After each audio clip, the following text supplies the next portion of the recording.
നമസ്കാരം. Evening business ന്യൂസിലേക്ക് സ്വാഗതം. ആദ്യം പ്രധാന വാർത്തകൾ. NBFC-കൾക്കും ഇൻഷുറൻസ് കമ്പനികൾക്കും അടുത്ത വർഷം മികച്ച പ്രകടനം. നടപ്പു സാമ്പത്തിക വർഷത്തിന്റെ രണ്ടാം പകുതിയിൽ നേട്ടം.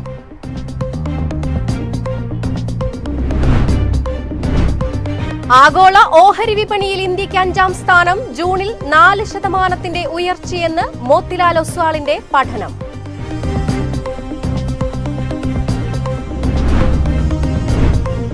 സർക്കാർ സെക്യൂരിറ്റികളുടെ ലേലത്തിലൂടെ വൻ നേട്ടം. 7 സംസ്ഥാനങ്ങൾ 13,300 കോടി രൂപ സമാഹരിച്ചു. മധ്യപ്രദേശ് 2 സെക്യൂരിറ്റികളിലൂടെ 4,800 കോടി രൂപ സമാഹരിച്ചു.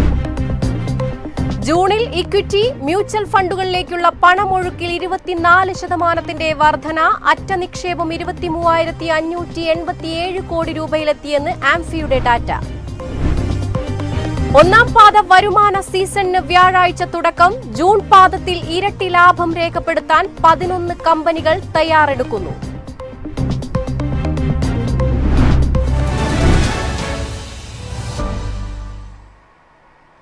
വിശദമായ വാർത്തകൾ നോക്കാം. ഇന്ത്യൻ ഓഹരി വിപണി നഷ്ടത്തിൽ ക്ലോസ് ചെയ്തു. സെൻസെക്സ് 176 പോയിന്റ് ഇടിഞ്ഞ് 83,536 നിഫ്റ്റി 46 പോയിന്റ് ഇടിഞ്ഞ് 25,476 വ്യാപാരം അവസാനിപ്പിച്ചു. സെൻസെക്സ് ഓഹരികളിൽ HCL, Tata Steel, Tech Mahindra, Reliance Industries, Bharat Electronics, ICICI bank എന്നീ ഓഹരികൾ ഇടിവ് രേഖപ്പെടുത്തി. അതേസമയം Bajaj Finance, Hindustan Unilever, UltraTech Cement, Power Grid എന്നിവ നേട്ടമുണ്ടാക്കി. സെക്ടറൽ സൂചികകളിൽ metal, realty, oil and gas സൂചികൾ 1.4% വീതം ഇടിവ് നേരിട്ടു. ബാങ്കിംഗ് ഇതര ധനകാര്യ സ്ഥാപനങ്ങളും ഇൻഷുറൻസ് കമ്പനികളും അടുത്ത വർഷം മികച്ച പ്രകടനം കാഴ്ചവെക്കുമെന്ന് റിപ്പോർട്ട്. നടപ്പു സാമ്പത്തിക വർഷത്തിന്റെ രണ്ടാം പകുതിയിലാണ് ഇവ ശക്തമായ നിലയിൽ മുന്നേറുന്നത്. നിയന്ത്രണങ്ങളിലും നിയമങ്ങളിലും ഇളവ് വന്നതോടെ 2026 സാമ്പത്തിക വർഷത്തിന്റെ രണ്ടാം പകുതിയിൽ NBFC ഇൻഷുറൻസ് വിഭാഗങ്ങൾ മികച്ച പ്രകടനം കാഴ്ചവെക്കുമെന്ന് പ്രതീക്ഷിക്കുന്നതായി MK റിസർച്ചിന്റെ റിപ്പോർട്ട് പറയുന്നു. ആദ്യപാദത്തിലെ പ്രകടനം അത്ര മെച്ചമായിരുന്നില്ല. NBFC-കളെ സംബന്ധിച്ചിടത്തോളം AUM വളർച്ച, ആസ്തി ഗുണനിലവാരം, ക്രെഡിറ്റ് ചെലവ് തുടങ്ങിയ പ്രധാന സൂചകങ്ങൾ പരിമിതമായ പുരോഗതി മാത്രമേ കാണിച്ചിട്ടുള്ളൂ. അതുപോലെ ഇൻഷുറൻസ് കമ്പനികൾ ശക്തമായ വളർച്ച റിപ്പോർട്ട് ചെയ്തിട്ടില്ല. സുരക്ഷിതമല്ലാത്ത വ്യക്തിഗത വായ്പാ വിഭാഗത്തിലെ സമ്മർദ്ദവും മൈക്രോ ഫിനാൻസ് വായ്പകളിലെ വെല്ലുവിളികളും കുറഞ്ഞിട്ടുണ്ടെന്നും റിപ്പോർട്ട് എടുത്തു കാണിക്കുന്നു. NBFC-കൾ, ഇൻഷുറൻസ് കമ്പനികൾ, മൂലധന വിപണി എന്നിവയിൽ നിക്ഷേപകർ താൽപര്യം പുലർത്തുന്നു. നല്ല മഴ ലഭിച്ചതും ഗ്രാമീണ മേഖലയിലെ സാമ്പത്തിക വളർച്ചയെ സഹായിക്കും. News desk MyFin TV. ആഗോള ഓഹരി വിപണിയിൽ ഇന്ത്യയുടെ വിഹിതം ഉയർന്നു. ഫെബ്രുവരിയിലെ 16 മാസത്തെ ഏറ്റവും താഴ്ന്ന നിരക്കായ 3.6% നിന്ന് ജൂണിൽ 4%-ലേക്കാണ് ഉയർന്നതെന്ന് മോത്തിലാൽ ഓസ്വാളിന്റെ പഠനം. ആഗോള ഓഹരി വിപണി മൂലധനത്തിൽ ഇന്ത്യയുടെ വിഹിതം കഴിഞ്ഞ ജൂണിൽ 4%-മായി ഉയർന്നു. ഫെബ്രുവരിയിൽ ഇത് 16 മാസത്തെ ഏറ്റവും താഴ്ന്ന നിരക്കായ 3.6%-ആയിരുന്നു. ആഗോള ഓഹരി വിപണിയിലേക്ക് സംഭാവന നൽകുന്ന മികച്ച 10 രാജ്യങ്ങളിൽ ഇന്ത്യ തുടരുന്നുവെന്ന് മോത്തിലാൽ ഓസ്വാളിന്റെ റിപ്പോർട്ട് എടുത്തു കാണിക്കുന്നു. ഇത് ഓഹരി വിപണികളുടെ വർദ്ധിച്ചുവരുന്ന ശക്തിയും പ്രതിരോധശേഷിയും പ്രതിഫലിപ്പിക്കുന്നു. 2025 ജൂണിലെ കണക്കനുസരിച്ച് ആഗോള വിപണി മൂലധനത്തിന്റെ 82.5% ഈ മുൻനിര 10 രാജ്യങ്ങൾ സംഭാവന ചെയ്യുന്നുവെന്ന് റിപ്പോർട്ട് സൂചിപ്പിക്കുന്നു. ഇവയിൽ 48.2%-മായി അമേരിക്കയാണ് ഏറ്റവും ഉയർന്ന വിഹിതം വഹിക്കുന്നത്. തൊട്ടുപിന്നാലെ ചൈന 8%, ജപ്പാൻ 5.3%, ഹോങ്കോങ് 4.8% വിഹിതം വഹിക്കുന്നു. ലോകത്തിലെ മൊത്തം വിപണി മൂലധനത്തിൽ 4% വിഹിതവുമായി ഇന്ത്യ 5ാം സ്ഥാനത്താണ്. കഴിഞ്ഞ 15 വർഷത്തിനിടയിൽ ആഗോള വിപണി മൂലധനത്തിൽ ഇന്ത്യയുടെ ശരാശരി വിഹിതം 2.8%-ആണ്. News desk MyFin TV. സർക്കാർ സെക്യൂരിറ്റികളുടെ ലേലത്തിലൂടെ 7 സംസ്ഥാനങ്ങൾ 13,300 കോടി രൂപ സമാഹരിച്ചു. മധ്യപ്രദേശ് 2 സെക്യൂരിറ്റികളിലൂടെ 4,800 കോടി രൂപയാണ് സമാഹരിച്ചത്. RBI പുറത്തുവിട്ട കണക്കുകൾ പ്രകാരം സംസ്ഥാന ഗവൺമെന്റ് കടപ്പത്രത്തിന്റെ ഏറ്റവും പുതിയ റൌണ്ട് ലേലത്തിൽ 7 പ്രധാന ഇന്ത്യൻ സംസ്ഥാനങ്ങൾ ആകെ 13,300 കോടി രൂപ സമാഹരിച്ചു. 2 സെക്യൂരിറ്റികളിലൂടെ 4,800 കോടി രൂപ സമാഹരിച്ചുകൊണ്ട് മധ്യപ്രദേശ് ധനസമാഹരണത്തിന് നേതൃത്വം നൽകി. ലേലത്തിൽ ഏറ്റവും ഉയർന്ന വരുമാനം വാഗ്ദാനം ചെയ്തത് മധ്യപ്രദേശാണ്. 16 വർഷത്തെ സെക്യൂരിറ്റിയിൽ 7.14%, 18 വർഷത്തെ സെക്യൂരിറ്റിയിൽ 7.15%. മധ്യപ്രദേശിന് പിന്നാലെ മഹാരാഷ്ട്രയും 4,000 കോടി രൂപ സമാഹരിച്ചു. 7.14% പലിശ നിരക്കിൽ 20 വർഷവും 21 വർഷവും കാലാവധിയുള്ള 2 സെക്യൂരിറ്റികൾ സംസ്ഥാനം പുറത്തിറക്കി.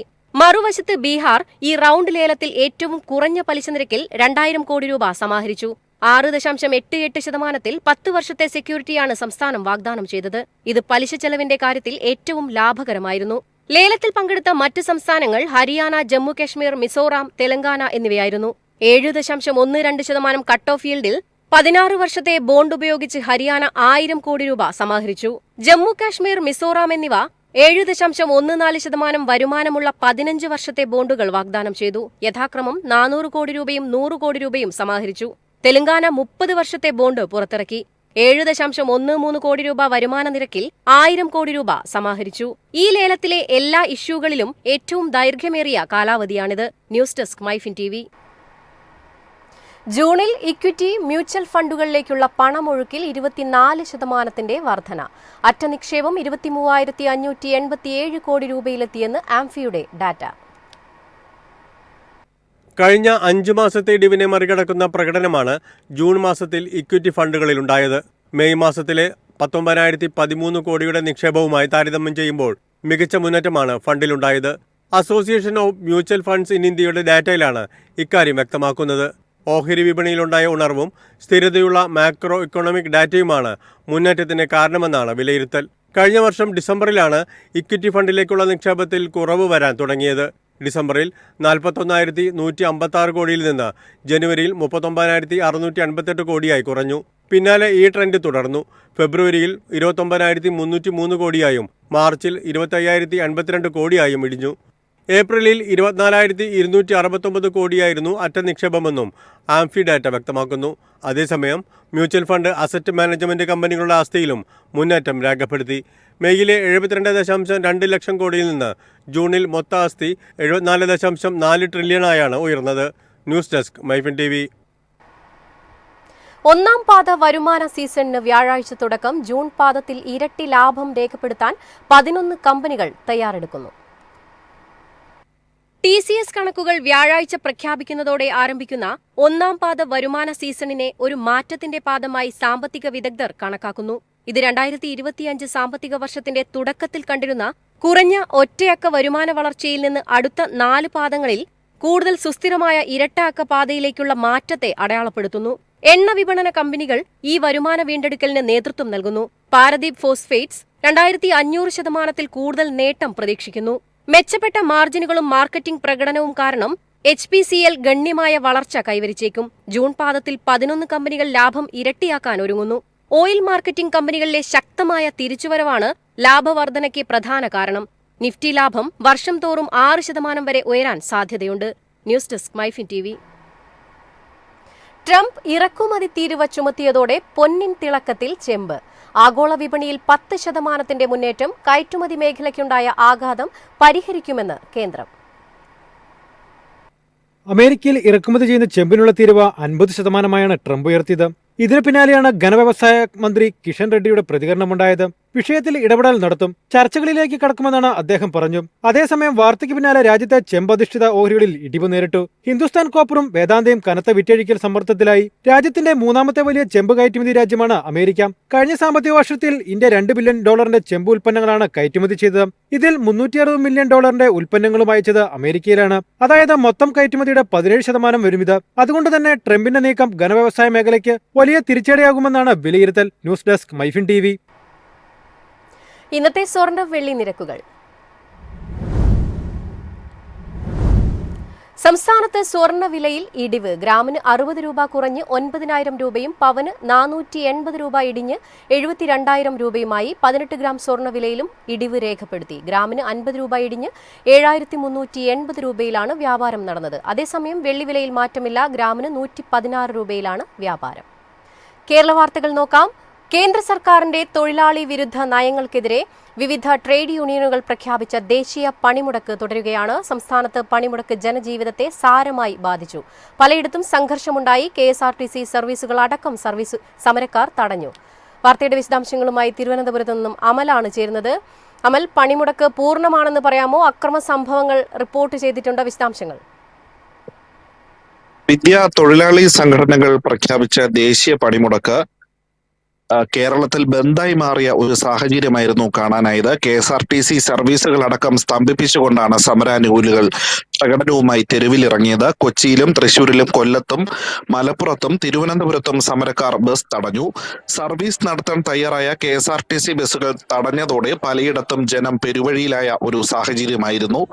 സംസ്ഥാന സർക്കാർ ഡൈസ്നോൺ പ്രഖ്യാപിച്ചിരുന്നുവെങ്കിലും സെക്രട്ടേറിയറ്റിലടക്കം നാമമാത്രമായ ജീവനക്കാർ മാത്രമാണ് ജോലിക്കെത്തിയത്. ജോലിക്കെത്തിയ ജീവനക്കാരും സമരാനുകൂലികളും തമ്മിൽ പലയിടത്തും തർക്കമുണ്ടാവുകയും ചെയ്തു. ആറ്റിങ്ങലിൽ ജോലിക്കെത്തിയ ഹയർ സെക്കൻഡറി അധ്യാപകനും കാട്ടാക്കടയിൽ KSRTC ഡ്രൈവർക്കും കണ്ടക്ടർക്കും മർദ്ദനമേറ്റതായി പരാതി ഉയർന്നു. കൊല്ലത്ത് സർവീസ് നടത്തവേ KSRTC കണ്ടക്ടറെ സമരാനുകൂലികൾ മർദ്ദിച്ചെന്നും പരാതിയുണ്ട്. ബസ്സിനുള്ളിൽ കയറി സമരക്കാർ മുഖത്തടിച്ചുവെന്നും അസഭ്യം പറഞ്ഞെന്നും മർദ്ദനമേറ്റ കണ്ടക്ടർ പറഞ്ഞു. കാട്ടാക്കടയിലും സമാന സംഭവം റിപ്പോർട്ട് ചെയ്തു. കൊല്ലം ഡിപ്പോയിൽ നിന്ന് പുറപ്പെടാനിരുന്ന മൂന്നാർ, എറണാകുളം അമൃത സർവീസുകളും സമരാനുകൂലികൾ തടഞ്ഞു.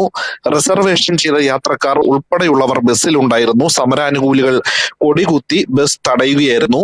മലപ്പുറത്ത് CITU തൊഴിലാളികളുടെ നേതൃത്വത്തിൽ ബസ് തടഞ്ഞു. എന്നാൽ തിരുവനന്തപുരത്ത് തമ്പാനൂർ സ്റ്റാൻഡിന് പുറത്തു നിന്ന് ചില ബസ്സുകൾ സർവീസ് നടത്തിയിട്ടുണ്ട്. നഗരമേഖലകളിലെ എല്ലാം തന്നെ കടകമ്പോളങ്ങൾ അടഞ്ഞുകിടക്കുകയായിരുന്നു. തിരുവനന്തപുരത്തും കൊച്ചിയിലും ഉൾപ്പെടെ രാവിലെ തുറന്ന ചില വ്യാപാര സ്ഥാപനങ്ങൾ സമരക്കാർ പ്രകടനവുമായി എത്തി പൂട്ടിച്ചു. എന്നാൽ ഗ്രാമീണ മേഖലകളിലെ ചുരുക്കം ചില വ്യാപാര സ്ഥാപനങ്ങൾ പ്രവർത്തിക്കുകയും ചെയ്തു. വിദ്യ. ദേശീയ പണിമുടക്ക് അവസാനിക്കാൻ ഇനി മണിക്കൂറുകൾ മാത്രമാണ് അവശേഷിക്കുന്നത്. പണിമുടക്ക് ജനജീവിതത്തെ ദുസ്സഹമായി തന്നെ ബാധിച്ചിരിക്കുകയാണ്. വിശദാംശങ്ങൾ നൽകിയത് അമലാണ്. തിരികെ എത്തിയ പ്രവാസികൾക്ക് സംരംഭങ്ങൾ തുടങ്ങുന്നതിന് ആവശ്യമായ വായ്പ ലഭ്യമാക്കി ബാങ്കുകൾ പിന്തുണയ്ക്കണമെന്ന് Norka Roots resident vice chairman P. Sreeramakrishnan.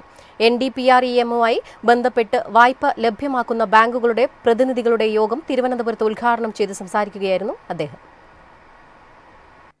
വായ്പ നിക്ഷേപ അനുപാതത്തിൽ മുന്നിൽ നിൽക്കുന്ന ബാങ്കുകൾ പോലും സംരംഭങ്ങൾ തുടങ്ങുന്നതിനുള്ള വായ്പ ലഭ്യമാക്കി സഹകരിക്കുന്നില്ലെന്നും നടപടിക്രമങ്ങൾ 1 വർഷം വരെ വൈകുന്നതായും ആക്ഷേപമുള്ളതായി P. ശ്രീരാമകൃഷ്ണൻ പറഞ്ഞു. തിരികെ എത്തിയ പ്രവാസികൾക്ക് സ്വയം തൊഴിൽ സംരംഭങ്ങൾ ആരംഭിക്കുന്നതിനാവശ്യമായ സഹായം നൽകുന്ന നോർക്ക റൂട്ട്സിന്റെ പുനരധിവാസ പദ്ധതിയാണ് Norka department project four return emigrants. കേരളത്തിൽ മാത്രമാണ് ഇത്തരത്തിലുള്ള ഒരു പദ്ധതിയുള്ളത്. MSME പദ്ധതി പ്രകാരം സംസ്ഥാനത്ത് ആയിരക്കണക്കിന് പുതിയ സംരംഭങ്ങൾ വരുന്നുണ്ടെന്നും അദ്ദേഹം പറഞ്ഞു. പ്രവാസി സംരംഭങ്ങളെ പിന്തുണയ്ക്കുന്നതിനും വായ്പകൾ ലഭ്യമാക്കുന്നതിനുമായി ബാങ്കുകളുമായി സഹകരിച്ച് ലോൺ മേളകൾ സംഘടിപ്പിക്കാൻ തയ്യാറാണെന്ന് യോഗത്തിൽ അധ്യക്ഷത വഹിച്ചു സംസാരിച്ച നോർക്ക വകുപ്പ് സെക്രട്ടറി S. ഹരികിഷോർ പറഞ്ഞു. കൂടുതൽ ബാങ്കുകൾ NDPREM പദ്ധതിയുമായി സഹകരിക്കാൻ മുന്നോട്ട് വരണം. വ്യവസായ വളർച്ചയ്ക്ക് സംസ്ഥാനതല ബാങ്ക് കമ്മിറ്റി നൽകുന്ന പിന്തുണ മാതൃകാപരമാണെന്നും അദ്ദേഹം പറഞ്ഞു. തിരിച്ചുവന്ന പ്രവാസികളുടെ എണ്ണം വർദ്ധിച്ചിട്ടുണ്ടെന്നതും അവരെ ശാക്തീകരിക്കേണ്ടത് അനിവാര്യമാണെന്നും അതിനുള്ള പദ്ധതിയാണ് NDPREM എന്നും മുഖ്യപ്രഭാഷണം നടത്തിയ Canara bank deputy general manager Ajay Kumar Singh പറഞ്ഞു. NDPREM പദ്ധതി മുഖേന 9,000 സംരംഭങ്ങൾ തുടങ്ങുന്നതിനും നേരിട്ടും അല്ലാതെയും 25,000 പേർക്ക് തൊഴിലവസരം ഒരുക്കുന്നതിനും സാധിച്ചതായി പദ്ധതി അവതരണം നിർവഹിച്ച നോർക്ക റൂട്ട്സ് CEO അജിത് കോളശ്ശേരി വ്യക്തമാക്കി. സംരംഭങ്ങൾ വളർത്തിയെടുക്കുന്നതിനായി 651 കോടി രൂപ വിനിയോഗിച്ചു. 2025-26 സാമ്പത്തിക വർഷം 2000 പുതിയ സംരംഭങ്ങൾ യാഥാർത്ഥ്യമാക്കുന്നതിനാണ് നോർക്ക റൂട്ട്സ് ലക്ഷ്യമിട്ടിട്ടുള്ളതെന്നും അദ്ദേഹം കൂട്ടിച്ചേർത്തു. MyFin TV Thiruvananthapuram. India international industrial എക്സിബിഷന്റെ 2ാമത് എഡിഷൻ 2026 ജനുവരി 16 മുതൽ 18 വരെ കൊച്ചിയിൽ നടക്കും. Kerala state small industries association, Metromart എന്നിവയുടെ ആഭിമുഖ്യത്തിൽ വ്യവസായ വകുപ്പിന്റെയും MSME മന്ത്രാലയത്തിന്റെയും സഹകരണത്തോടെയാണ് മേള സംഘടിപ്പിക്കുന്നത്. 3 ദിവസങ്ങളിലായി കൊച്ചി അഡ്ലെക്സ് ഇന്റർനാഷണൽ എക്സിബിഷൻ സെന്ററിൽ നടക്കുന്ന വ്യാവസായിക മേളയിൽ രാജ്യത്തിനകത്തും പുറത്തുനിന്നുമുള്ള 500ഓളം പ്രമുഖരായ മെഷീനറി നിർമ്മാതാക്കൾ തങ്ങളുടെ ഉൽപ്പന്നങ്ങളും മെഷീനറികളും പ്രദർശിപ്പിക്കും. KSSIA-യുടെ 20ഓളം അഫിലിയേറ്റഡ് സംഘടനകളും ഇന്ത്യ ഇന്റർനാഷണൽ ഇൻഡസ്ട്രിയൽ എക്സ്പോയുമായി സഹകരിക്കും. കേരളം, കർണാടകം, തമിഴ്നാട്, മഹാരാഷ്ട്ര, ഗുജറാത്ത്, ഹരിയാന, ഡൽഹി, ഉത്തർപ്രദേശ്, ആന്ധ്രാപ്രദേശ്, പഞ്ചാബ് തുടങ്ങിയ സംസ്ഥാനങ്ങളിൽ നിന്നുള്ള മെഷീൻ നിർമ്മാതാക്കളും China, UK, UAE, Germany, Korea, Japan തുടങ്ങിയ രാജ്യങ്ങളിൽ നിന്നുള്ള മെഷീൻ നിർമ്മാതാക്കളുടെ പ്രതിനിധികളും മേളയിൽ അണിനിരക്കുമെന്നും ഭാരവാഹികൾ തിരുവനന്തപുരത്ത് നടത്തിയ വാർത്താ സമ്മേളനത്തിൽ പറഞ്ഞു. വിവിധ വിഷയങ്ങളെ ആസ്പദമാക്കിയുള്ള സെമിനാറുകൾ, പ്രസന്റേഷനുകൾ, പുതിയ ഉൽപ്പന്നങ്ങളുടെ ഉദ്ഘാടനം, സംവാദങ്ങൾ തുടങ്ങിയവയും മേളയുടെ ഭാഗമായി സംഘടിപ്പിക്കും. ബയർ സെല്ലർ മീറ്റിംഗുകൾ, വെണ്ടർ ഡെവലപ്മെന്റ് പ്രോഗ്രാമുകൾ തുടങ്ങിയവയും മേളയുടെ ഭാഗമായി ഉണ്ടാകും. മൈഫിൻ TV തിരുവനന്തപുരം. പ്രധാന വാർത്തകൾ വീണ്ടും. NBFC-കൾക്കും ഇൻഷുറൻസ് കമ്പനികൾക്കും അടുത്ത വർഷം മികച്ച പ്രകടനം. നടപ്പ് സാമ്പത്തിക വർഷത്തിന്റെ രണ്ടാം പകുതിയിൽ നേട്ടം.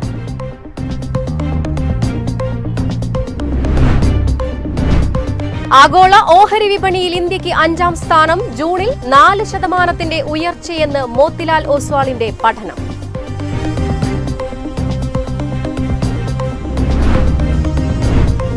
സർക്കാർ സെക്യൂരിറ്റികളുടെ ലേലത്തിലൂടെ വൻ നേട്ടം. 7 സംസ്ഥാനങ്ങൾ 13,300 കോടി രൂപ സമാഹരിച്ചു. മധ്യപ്രദേശ് രണ്ട് സെക്യൂരിറ്റികളിലൂടെ 4,800 കോടി രൂപ സമാഹരിച്ചു. ജൂണിൽ ഇക്വിറ്റി മ്യൂച്വൽ ഫണ്ടുകളിലേക്കുള്ള പണമൊഴുക്കിൽ 24% വർധന. അറ്റ നിക്ഷേപം 23,587 കോടി രൂപയിലെത്തിയെന്ന് ആംഫിയുടെ ഡാറ്റ.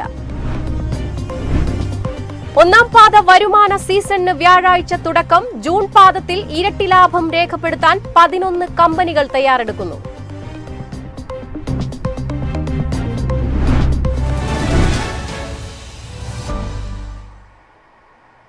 ഇതോടെ ഈവനിംഗ് ബിസിനസ് ന്യൂസ് സമാപിക്കുന്നു. നമസ്കാരം.